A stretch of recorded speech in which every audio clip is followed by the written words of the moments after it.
Ini dia teknologi canggih di balik proyek IKN yang lagi dikebut.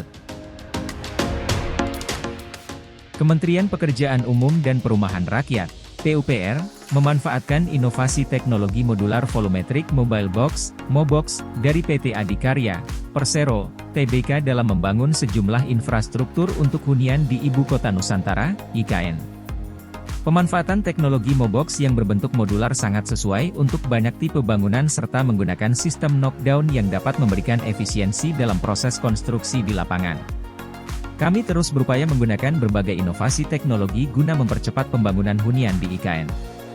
Salah satunya dengan pemanfaatan teknologi modular volumetric mobile box, MOBOX, yang merupakan salah satu inovasi PT Adikarya untuk pembangunan hunian pekerja konstruksi, HPK.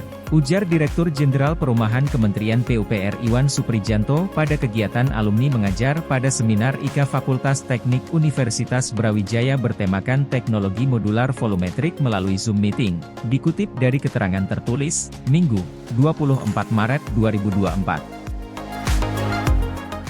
Iwan menjelaskan teknologi MOBOX diharapkan dapat membantu pemerintah dalam upaya membangun sejumlah infrastruktur seperti berbagai tipe bangunan untuk hunian misalnya temporary facilities, hunian camp pekerja yang memiliki desain dinamis, adaptif, efisien, ramah lingkungan dan lebih sedikit menggunakan tenaga kerja dalam proses pengerjaan instalasi di lapangan. Selain itu, MOBOX teruji sebagai bangunan tahan gempa serta memiliki kualitas baik dan mudah dalam proses pengiriman ke seluruh wilayah Indonesia serta mudah dibongkar pasang sehingga mudah dipindahkan serta dapat dibangun tanpa menggunakan alat berat. Kementerian PUPR, imbuhnya, dalam pembangunan HPK di IKN dengan luasan 25.116 meter persegi juga menggunakan teknologi MOBOX sebanyak 1.000 box hanya dalam waktu 3 bulan serta membangun masjid yang bisa digunakan oleh para tenaga kerja konstruksi.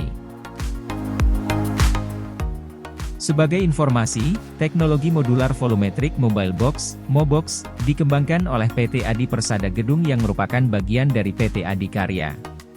Mobile box, MOBOX, memiliki 3 tipe yakni MOBOX 6x6, MOBOX 3x6 dan MOBOX 3x3 merupakan sistem desain dan konstruksi dengan unit modular yang presisi dan dipabrikasi di luar lokasi proyek. Sistem ini dapat menyesuaikan kebutuhan user yang menjadi dasar jumlah dan posisi modul. Konstruksi modular volumetrik secara umum merupakan proses di mana seluruh ruangan atau bagian ruangan yang lengkap dengan dinding, lantai dan langit-langitnya dibangun dalam pengaturan pabrik dan kemudian diangkut ke lokasi akhir untuk perakitan. Jenis konstruksi ini digunakan untuk proyek modular permanen dan dapat direlokasi.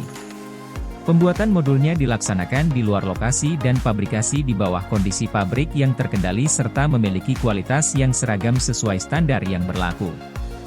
MOBOX juga dapat dikirim ke daerah dengan kondisi transportasi minimum misalnya menggunakan fuso atau kontainer ke seluruh daerah di Indonesia.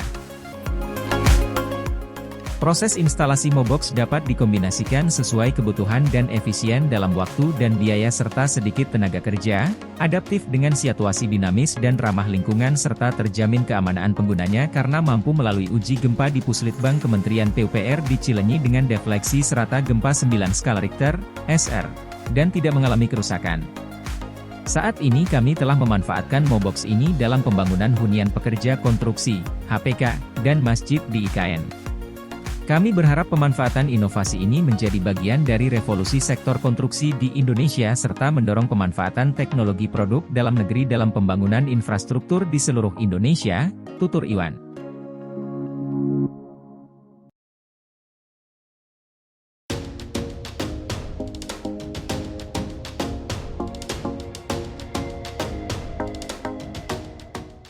Dispar Kaltim bangun sistem pendukung kembangkan wisata penyangga IKN. Dinas Pariwisata, Dispar, Provinsi Kalimantan Timur Tengah membangun sistem pendukung, support system, dalam upaya meningkatkan sektor pariwisata di wilayah penyangga Ibu Kota Nusantara, IKN.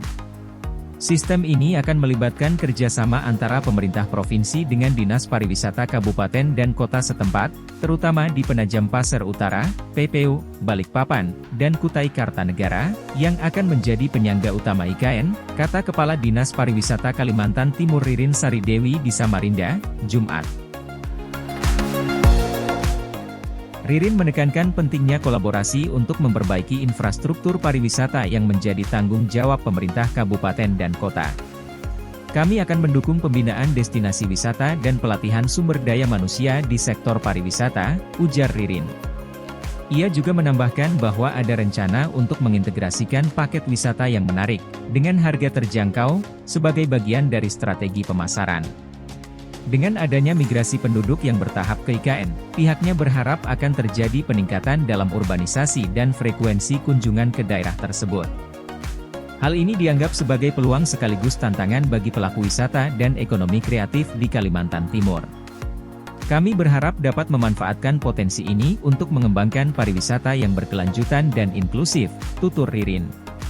Ririn menerangkan bahwa pengembangan kapasitas SDM pariwisata dan pelaku ekonomi kreatif juga didukung oleh dana bantuan dari APBN, yang diharapkan dapat mempercepat proses pembangunan dan peningkatan kualitas pariwisata di Kalimantan Timur. Dispar Kaltim terus berupaya meningkatkan kualitas pariwisata daerah melalui berbagai program pelatihan yang ditujukan bagi pelaku ekonomi kreatif dan pariwisata. Menurut Ririn, pelatihan yang diselenggarakan tidak hanya fokus pada peningkatan kinerja yang tersertifikasi, tetapi juga pada pengembangan keahlian baru yang dapat menarik minat wisatawan.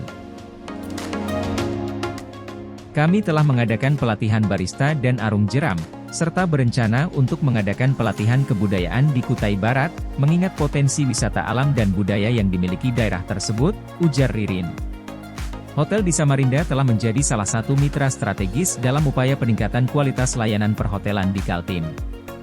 Ririn melanjutkan bahwa kepuasan pelanggan merupakan prioritas utama, dan untuk itu, Dinas Pariwisata Kaltim terus berinovasi dengan menyediakan pelatihan yang menarik bagi para pelaku industri kreatif.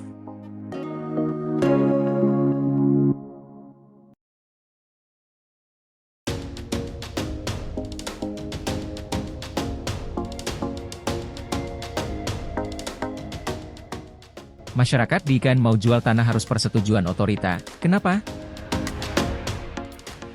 Otorita Ibu Kota Nusantara, OIKN, mengatakan masyarakat sekitar bisa menjual tanah pribadi kepada investor, namun penjualan tersebut harus melalui persetujuan OIKN.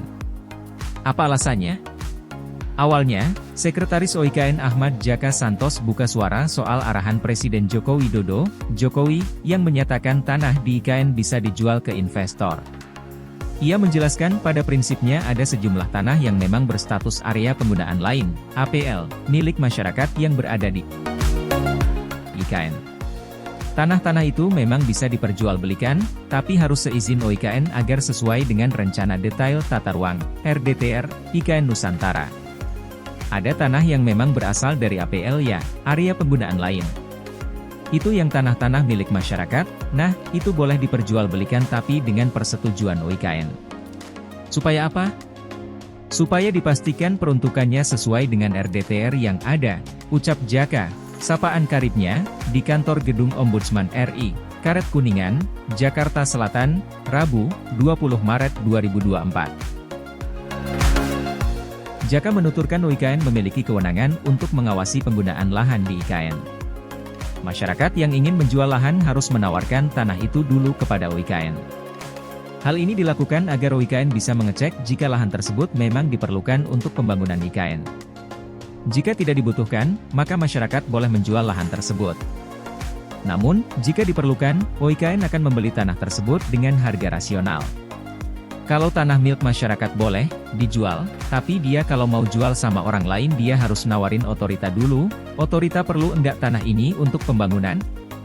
Kalau otorita perlu, ya, dia jualnya ke kita. Kita membeli sesuai dengan harga yang benar dan pengadaan tanah bagi kepentingan umum, kan, itu ada prosedurnya, jelasnya.